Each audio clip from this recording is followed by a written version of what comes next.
It is Monday afternoon, guys, and welcome back to another week of development for Blink. Let's kick things off by taking a peek at Trello and figuring out what we're going to work on this week. So as you guys can probably tell by looking at the Trello board, we're getting pretty close to the end of development for Blink. However, as I often do here, I'm not going to work on anything that's on the Trello board right now, and I'm going to add more stuff to it.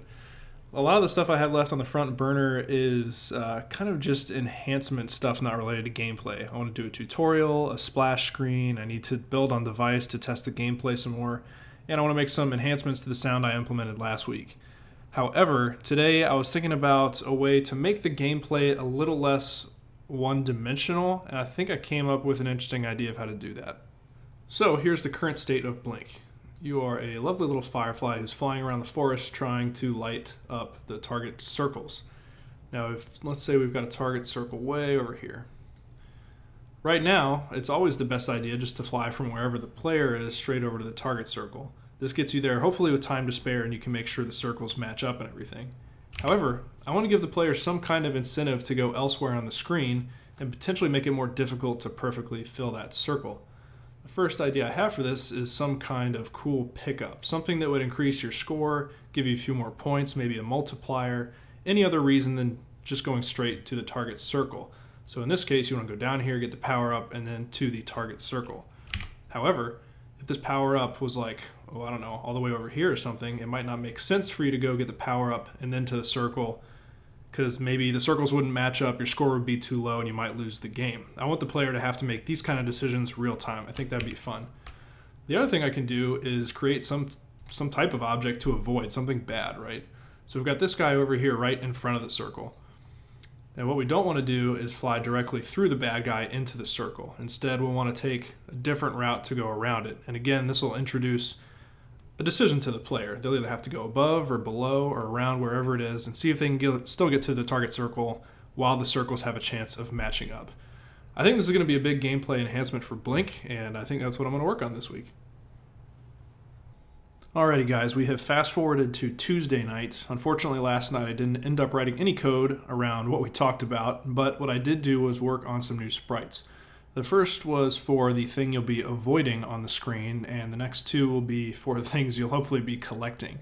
We'll start out by looking at the thing that we'll be avoiding, which is going to be a bat that kind of swoops around the screen.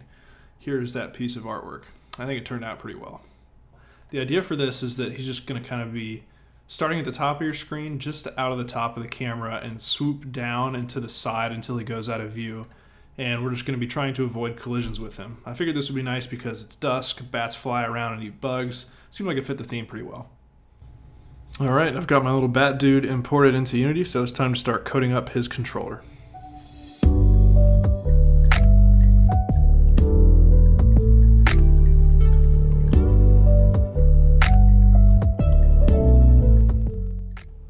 Those of you who may have been more closely watching that time lapse might have noticed that I've been lingering on Google image results of graphs of like nonlinear functions and basic algebra stuff.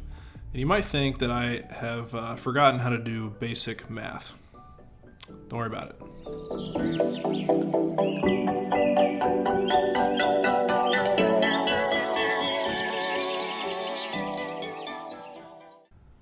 Alright, so over the past 30 minutes we've been working on this bat prefab. He's got a sprite renderer and a script, and in the script I've basically just implemented what I read on this page about this type of graph. What I want him to do is come from the top here and kind of swing out to the side.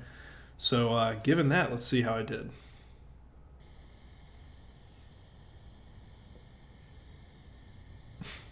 I don't know what else I expected.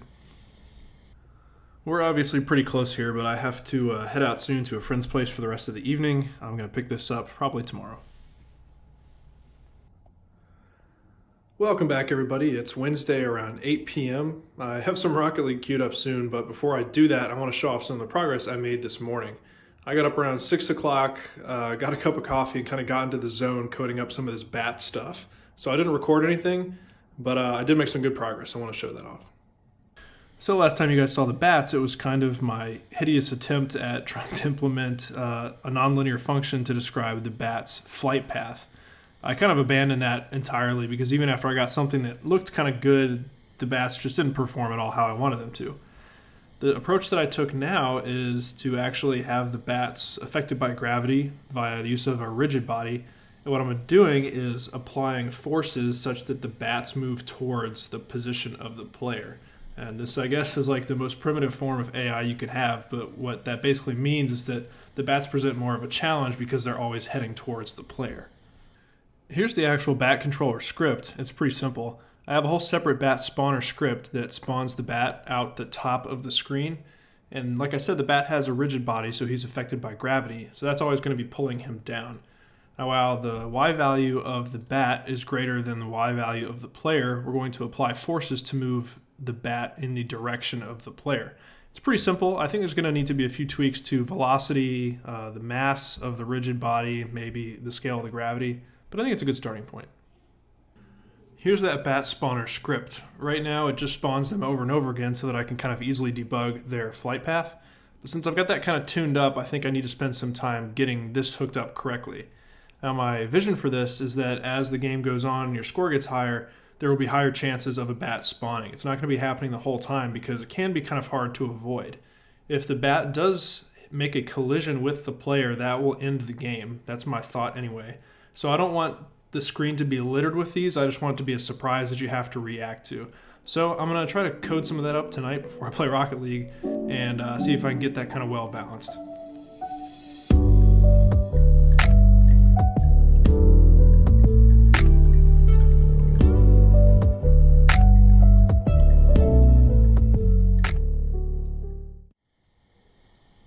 Alright, after a little bit of work on the bat spawner, I think I've got a foundation for kind of timing how I want the bats to appear in the game.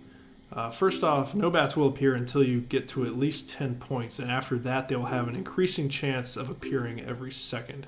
So we'll see if we see some once I hit 10. Don't be surprised if they kind of fly into the scene and immediately crash into the player. I've got some work to do on that front. Surprisingly, we have not encountered one yet. Let's just keep playing here. Hopefully one will fly in. All right, we hit our first intermission. Once we get to 20, we should reach a new tier of chance for the bats to appear. So hopefully, yeah, we had 2. Right now I've got a problem where 2 are spawning. But you can see that now we've gone from not encountering any to slightly more. And as we reach past 30 and 40 and 50, of course, all these values are values we have to change. Sorry, I'm laughing at the bats kind of flying past at light speed. The higher we get, the better chance bats have at appearing. I obviously need to tweak a lot about how these bats are flying through. I'm either applying too much force or they have too much gravity. It's kind of funny either way right now, but little work to do on that. My buddies are going to be hopping online to play Rocket League soon, so I think that's going to be it for tonight. I'll catch up with you guys sometime soon. Good morning, everyone. It's about 6:30 a.m. on Friday, and we got to sit down and get back to work on these bats.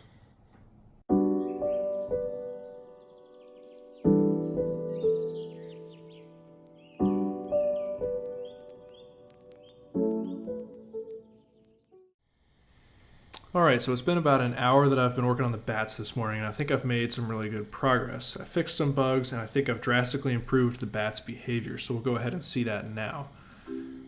You'll see that the bats just kind of drop out of the screen and make their way towards the left or the right based on wherever the player was when they spawned.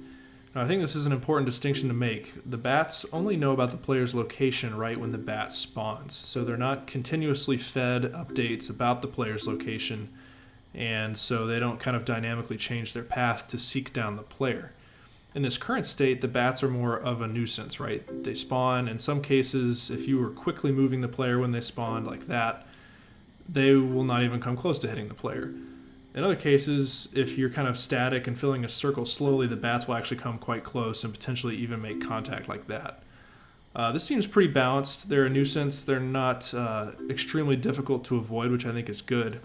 However, the other option is to continuously update the bats with the player's position, and that'll mean that they alter their course to more accurately track the player and have a higher chance of connecting with the player. I'd love to hear some feedback from you guys on what you think I should do. Is it good in its current state? Should it be more difficult?